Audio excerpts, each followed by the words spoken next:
Welcome back to Quick Assist. In today's video, we're going to be showing you how to connect your smart TV, Samsung Smart TV, to your Bose speaker. All right, so pretty simple. First, we're going to go and we're going to turn it on and we're going to hit the three lines right here. That's going to take us to the menu. From the menu, and if your version is a little different, just make sure you get to the settings.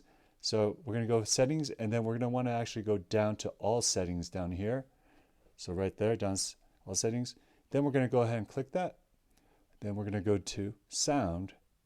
Once we get to sound, then we're going to want to go sound output right here. Right now it says smart monitor speaker, so it's coming, the speakers are on the monitor itself or TV.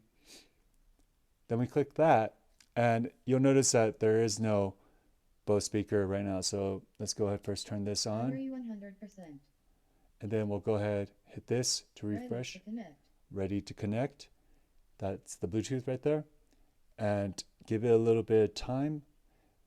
If it's not working, go to Bluetooth speaker. So right now it says it's paired with the AirPods. But we're going to wait for it to say, for the Bose to pop up. So let's just give it a little bit of time. Sometimes it may take a little bit longer. So there we go, it popped up. Now it says needs pairing. Go ahead and click that. And then pair and connect. Give it a little bit of time. Connected to 3Q Smart Monitor M7.